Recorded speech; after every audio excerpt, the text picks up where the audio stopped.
नमस्कार, न्यूज़ 18 पंजाब देख रहे सभी दर्शकों का स्वागत है। मैं हूं आपके साथ प्रीति पॉल। बात करते हैं भारत पाकिस्तान के मैच की। भारत पाकिस्तान मैच को लेकर मनोहर लाल का भी बयान सामने आया। उन्होंने कहा है कि भारत पाकिस्तान का मैच का विरोध करना सही नहीं है। खेल और राजनीति को अलग रखना चाहिए। खेल की अपनी भावना होती है, सोच समझकर इसे गंभीरता से फैसला लिया गया है। मोदी ने मणिपुर में हिंसा को सूझबूझ से सुलझाया, तो इसी दौरान उन्होंने मणिपुर में हुई हिंसा को लेकर भी उनकी तरफ से जिक्र किया गया है। उनकी तरफ से कहा गया है कि पीएम मोदी ने मणिपुर में हिंसा को सूझबूझ से सुलझाया है। और इसी दौरान अनिल विज के बयान पर भी कुछ कहने से उनकी तरफ से इनकार किया है। तो भारत पाकिस्तान मैच को लेकर लगातार लोगों की तरफ से विरोध किया जा रहा है। कई लोग इस मैच के समर्थन में भी आए हैं। पॉलिटिशियन हैं, वो भी इस मैच का विरोध कर रहे हैं। तो कई पॉलिटिशियन हैं जो इस मैच के समर्थन में हैं। तो वहीं केंद्रीय मंत्री मनोहर लाल की तरफ से भी यह बयान दिया गया है। उनकी तरफ से कहा गया है कि भारत पाकिस्तान का मैच का विरोध करना सही नहीं है।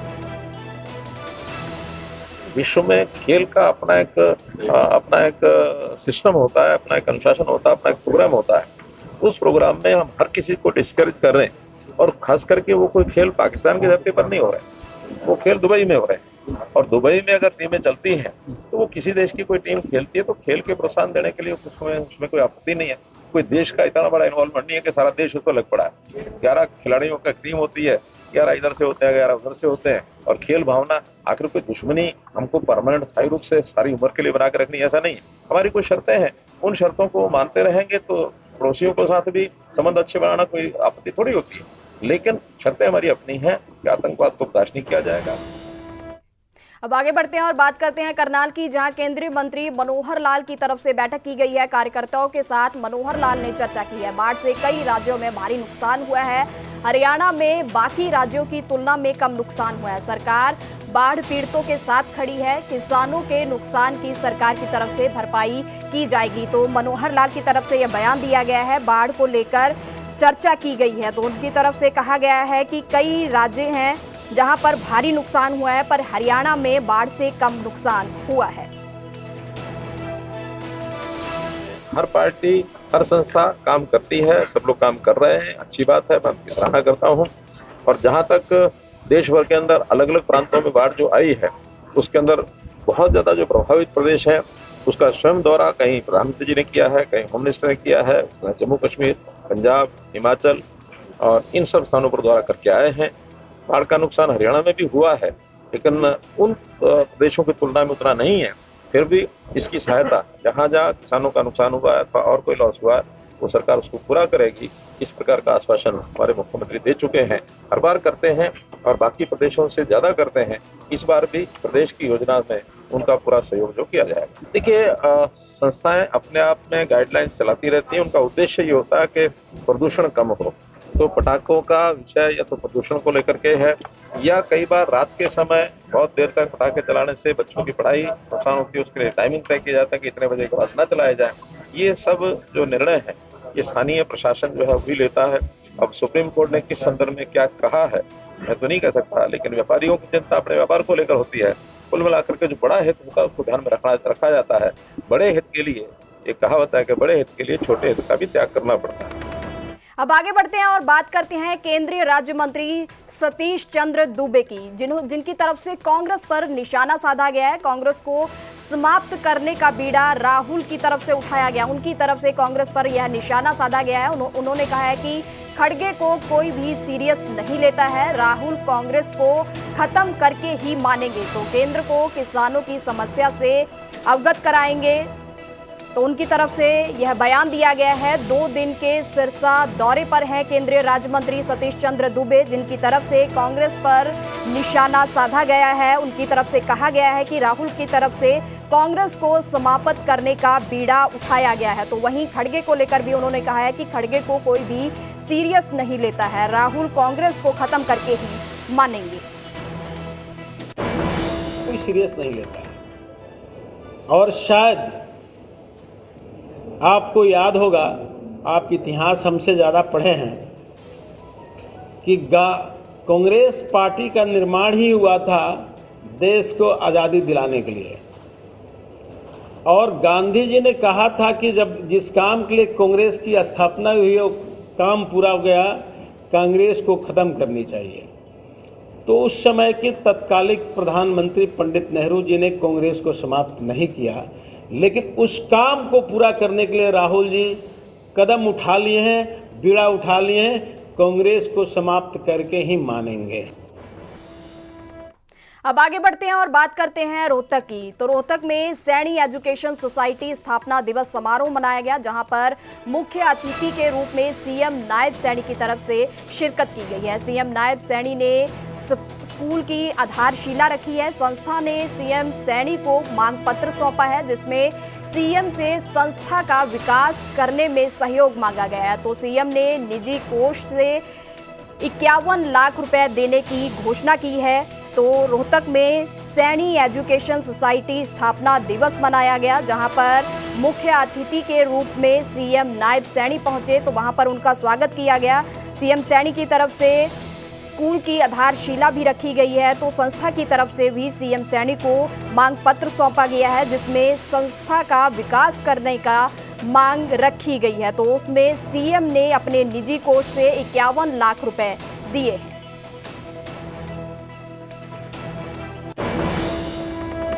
उधर फरीदा में दर्दनाक हादसा हुआ है, जहां 12 साल के बच्चे को स्कॉर्पियो ने रौंद दिया है। हादसे में तरुण की मौके पर ही मौत हो गई है। हादसे के बाद कार चालक वहां से फरार हो गया। घर से ट्यूशन के लिए तरुण निकला था। सदर थाने क्षेत्र में मिर्जापुर गांव का यह मामला बताया जा रहा है, जहां एक 12 साल के बच्चे की मौत हो गई है। तो 12 साल के बच्चे को स्कॉर्पियो ने रौंदा है। हादसे में तरुण की बताया जा रहा है कि मौके पर ही मौत हो गई है। घर से ट्यूशन के लिए तरुण वहां से निकला था। तो सदर थाना क्षेत्र के मिर्जापुर गांव का यह मामला बताया जा रहा है।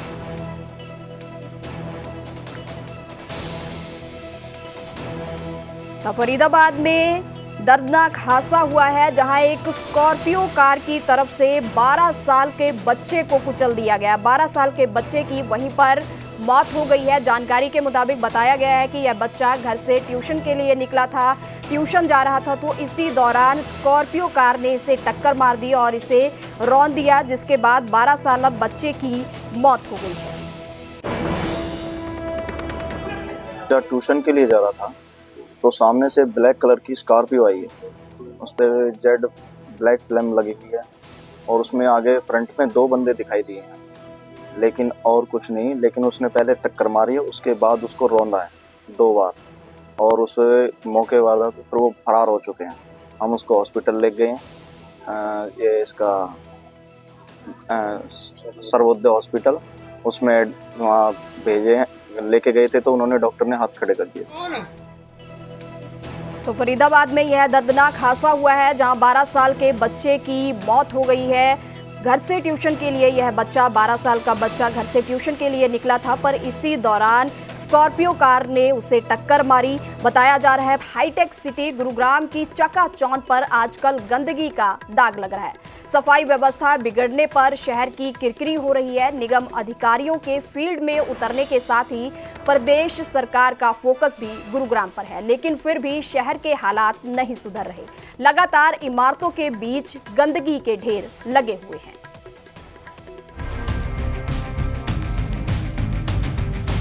साइबर सिटी, हाईटेक टावर, चमकती दमकती सड़कों वाला गुरुग्राम, लेकिन इसी तस्वीर पर गंदगी का दाग गहरा होता जा रहा है।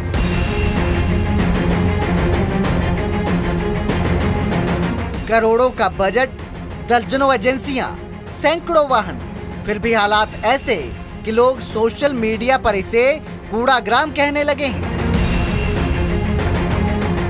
जानकारी मुताबिक गुरुग्राम नगर निगम का बजट अकेले सफाई व्यवस्था के लिए 350 से 400 करोड़ तक का है, लेकिन शहर की सूरत देखने के बाद यही सवाल उठता है, आखिर ये पैसा कहां जा रहा है?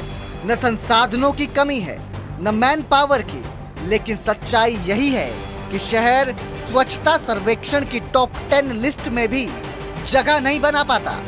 वजह एजेंसियों की मनमानी और अधिकारियों का ढीला रवैया। शहर के अंदर कूड़ा उठाने के लिए 4 एजेंसियों को एक तरह से ठेका जो है नगर निगम ने दिया हुआ है और इन कंपनियों की जिम्मेदारी है कि रोजाना 400 ट्रकों के जरिए इस शहर का कूड़ा उठाया जाए और बंधवाड़ी प्लांट तक भेजा जाए। लेकिन बावजूद इसके शहर में जगह जगह इसी तरह से कूड़े के ढेर लगे हुए हैं। ये गोल्फ कोर्स एक्सटेंशन और गोल्फ कोर्स रोड दोनों को ही जोड़ने वाली जगह है जहां मैं खड़ा हूं और ये अपने आप में एक वीआईपी इलाका कहलाता है, क्योंकि गोल्फ कोर्स रोड पर ही 200 करोड़ रुपए का हाल ही में एक फ्लैट खरीदा गया था, जिसकी चर्चा देश नहीं बल्कि विदेश में भी हुई थी कि आखिरकार गुरुग्राम में ऐसा क्या हुआ कि एक फ्लैट की कीमत 200 करोड़ रुपए तक पहुंच गई। लेकिन इसके बावजूद भी यहाँ पर हम कह सकते हैं कि जो जरूरी सुविधाएं हैं शायद वो लोगों को नहीं मिल रही। एक समय में इस शहर का नाम गुड़गांव था और उसके बाद कभी साइबर सिटी तो कभी मिलेनियम सिटी तो कभी हाईटेक सिटी के नाम से इस शहर को देश ही नहीं बल्कि विदेशों में एक तरह से जाना जाने लगा। लेकिन अब इस शहर को कूड़ा ग्राम, जल ग्राम और एक तरह से जल भराव वाले शहर के नाम से भी लोग पुकार रहे हैं। शायद दोनों ही मोर्चों पर ये दोनों ही एजेंसियां जो हैं फेल रही हैं, चाहे गुरुग्राम नगर निगम हो चाहे गुरुग्राम महानगर नगर निगम ही क्यों ना हो, ये दोनों ही एक तरह से फेल होती हुई दिखाई दे रही हैं। फिलहाल जो कंपनियां हैं उनको हर महीने करीब 2.5 करोड़ रुपए एक तरह से भुगतान किया जाता है और ये भुगतान सिर्फ और सिर्फ कूड़े के उठाने को लेकर किया जा रहा है। लेकिन बावजूद इसके कूड़ा ठीक से उठ रहा नहीं है। शहर में हम कह सकते हैं कि शहर के इस पूरे जिले के जो 4 विधायक हैं वो भाजपा के हैं, कैबिनेट मंत्री भाजपा के हैं और वो वन मंत्री भी हैं, जिन्होंने सरकार बनते ही ये दावा किया था कि 100 दिन में इस शहर को साफ सुथरा कर देंगे। लेकिन अब तो हम कह सकते हैं कि प्रदेश में सरकार बने लगभग 8 महीने बीत चुके हैं, लेकिन बावजूद इसके इस शहर की दशा और दिशा बदली नहीं है, वैसे की वैसी है। चुनावों के समय में ही गुरुग्राम में जल भराव और कूड़ा उठाने को लेकर के एक बड़ा मुद्दा बनता है। न सिर्फ विधानसभा में बल्कि संसद में भी ये मामला उठ चुका है। बावजूद इसके इस शहर की कूड़ा उठाने को लेकर और जल निकासी को लेकर बहुत ज़्यादा काम दिखाई दे नहीं रहा कि तस्वीरें अपने आप में बता रही हैं कि शहर की हालात कैसी हैं और किस तरह से ये शहर लगातार बदबूदार होता जा रहा है। गुरुग्राम के करीब 5.5 लाख घर और प्रतिष्ठान हैं, लेकिन आंकड़े बताते हैं कि 100% कूड़ा उठान कभी हुआ ही नहीं। निगम की 4 एजेंसियों को जुलाई में ही टेंडर मंजूर हुआ, लेकिन मैदान में सिर्फ आधे से भी कम वाहन हैं। घरों से कूड़ा नहीं उठता तो लोग मजबूरी में उसे सड़क किनारे फेंकते हैं और यही गंदगी अब बीमारी बनकर फैल रही है। गुड़गांव में B6 है, पालम में आ रहा है, उधर तो इको हड़ताल चल रही है, जिनसे पूरी बार ना गाड़ी आ रही है और ना वहाँ पे सारा कूड़ा दादा गलियों में लोग फेंक के जा रहे हैं, कोई व्यवस्था नहीं है।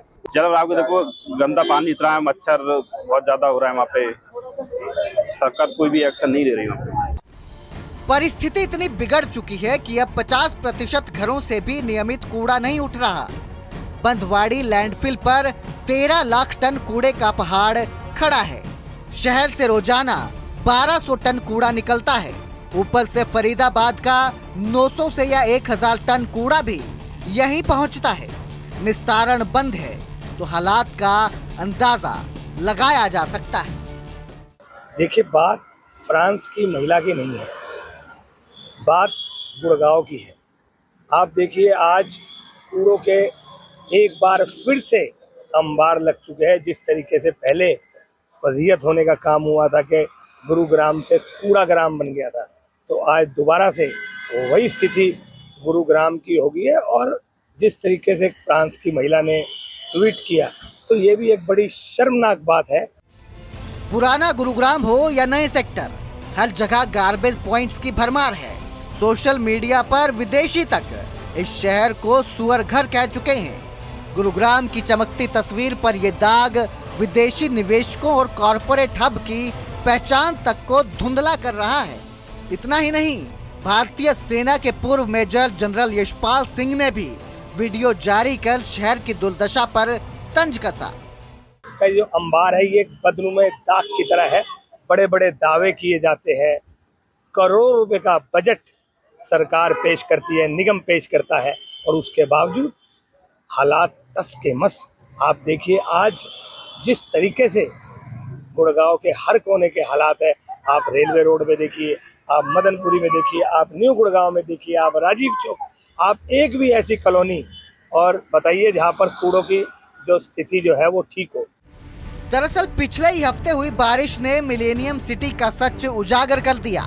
पॉश सोसाइटी से लेकर गांव तक हर जगह पानी भरा मिला। जहां 100 करोड़ के फ्लैट बिके, वहां भी लोग नाव तलाशने लगे। ड्रेनेज सिस्टम पहले ही सवालों में था और अब सफाई व्यवस्था ने शहर को शर्मिंदा कर दिया। आज गुरुग्राम जो है कूड़ा ग्राम बन गया है। आज जो है जगह जगह कूड़े के ढेर लगे हुए हैं। मंदवाड़ी के अंदर जो कूड़े का निरस्तीकरण हुआ था, आज तक नहीं हो पाया है। आज वहाँ पहाड़ बन गया है और यहाँ पर 10 करोड़ रुपए हर महीने खर्च होते हैं सफाई के ऊपर, लेकिन सफाई के नाम पर कोई भी चीज नहीं है। गुरुग्राम हरियाणा का सबसे बड़ा टैक्स देने वाला शहर है, लेकिन बदले में मिल क्या रहा है? कूड़ा, गंदगी और बीमारी। और अब गुरुग्राम के हालात देखते हुए मेगा सफाई अभियान चलाया गया है, जिसका नेतृत्व खुद सीएम नायब सिंह सैनी ने किया। मुख्यमंत्री नायब सिंह सैनी गुरुग्राम पहुंचे हैं और हरियाणा शहरी स्वच्छता मिशन जो है उसकी शुरुआत की है। इस वक्त आप देख सकते हैं तस्वीरों में कि मुख्यमंत्री नायब सिंह सैनी के साथ साथ जो गुरुग्राम के विधायक हैं वो मौजूद हैं। जिला उपायुक्त के साथ साथ पुलिस कमिश्नर यहाँ मौजूद हैं, सोहना के विधायक मौजूद हैं और साथ साथ जो पार्षद हैं शहर के वो मौजूद हैं। सभी को इसमें शामिल किया गया है और इसीलिए किया गया है ताकि शहर को एक तरह से साफ सुथरा किया जा सके। ये पूरा जो मिशन है वो पिछले कई दिनों से लगातार हरियाणा राज्य में चल रहा है और आज गुरुग्राम में इसकी शुरुआत मुख्यमंत्री के हाथों की गई है। और यहाँ खुद आप देख सकते हैं कि मुख्यमंत्री जो है वो कर रहे हैं, इस सफाई अभियान में हिस्सा ले रहे हैं। इसके साथ साथ विधायक जो हैं वो हिस्सा ले रहे हैं। गुरुग्राम को लेकर शिकायतें भले बहुत हो, लेकिन प्रदेश सरकार अब इस शहर की सूरत बदलने के लिए गंभीर दिख रही है। सफाई अभियान को मिशन मोड में लाने के साथ ही मुख्यमंत्री खुद मैदान में उतर चुके हैं। सरकार का दावा है कि आने वाले महीनों में शहर को साफ सुथरा बनाने के लिए ठोस कदम उठाए जाएंगे। गुरुग्राम को स्वच्छ और स्वस्थ हमारा गुरुग्राम हो। आज मेगा स्वच्छता अभियान में भारी संख्या में हमारे डेरा सच्चा सौदा के जो अनुयायी आए हैं, मैं उनको बहुत बहुत बधाई देता हूं, साधुवाद देता हूं। और मैं गुरुग्राम के हर नागरिक से ये प्रार्थना करूंगा कि स्वच्छता के अभियान में हम लगातार जुड़े। जो ये स्वच्छता अभियान शुरू हुआ है, हमारा गुरुग्राम रैंकिंग में नंबर 1 के ऊपर रहे, ये जिम्मेवारी हमारे गुरुग्राम के नागरिक की है, उसको बना करके रखना। लोग उम्मीद कर रहे थे कि मुख्यमंत्री नायब सिंह सैनी के श्रमदान से हालात बदलेंगे, लेकिन सवाल यही है, क्या एक दिन का अभियान इस कूड़े के पहाड़ को हटा पाएगा? और ये स्वच्छता बहुत ही जरूरी है अभी गुड़गांव में। इस वक्त जो गुड़गांव की जो स्थिति है, नायब सिंह सैनी जी ने जो अब ये 70 दिन की मुहिम स्टार्ट की है, ये बहुत ही अच्छी मुहिम है जो इस समय के लिए बहुत ही रिक्वायर्ड है। और हम आगे भी रेगुलरली इस प्रोजेक्ट को अगले 50 दिन 60 दिन तक करते रहेंगे अलग अलग जगहों पर। और हम लोगों का अनुरोध है कि ज़्यादा से ज़्यादा लोग आए, हम लोगों के साथ जुड़ें और इस स्वच्छता अभियान का हिस्सा बने। जो प्लानिंग है, प्लानिंग वाले पार्ट में तो हम नहीं ज़्यादा कर सकते, पर दूसरा है ऑपरेशंस और जो मेंटेनेंस वाला पार्ट है, जो ये जो मुहिम वाला पार्ट है, इसके अंदर अगर हम सभी लोग जागरूक होके एकजुट होके अगर करेंगे तो ये कूड़ा ग्राम नहीं है, गुरुग्राम वही खूबसूरत गुरुग्राम वापस से बन जाएगा। चुनौतियां बड़ी हैं, गंदगी का पहाड़ भी कम नहीं, लेकिन उम्मीद की किरण अब दिखने लगी है। यदि सरकार अपने वादों पर अमल करे और नागरिक भी जिम्मेदारी निभाएं, तो मिलेनियम सिटी फिर से अपनी असली पहचान पा सकती है। गुरुग्राम का भविष्य अब सरकार और लोगों दोनों के हाथ में है। गुरुग्राम से धर्मवीर शर्मा की रिपोर्ट, न्यूज़ 18 पंजाब।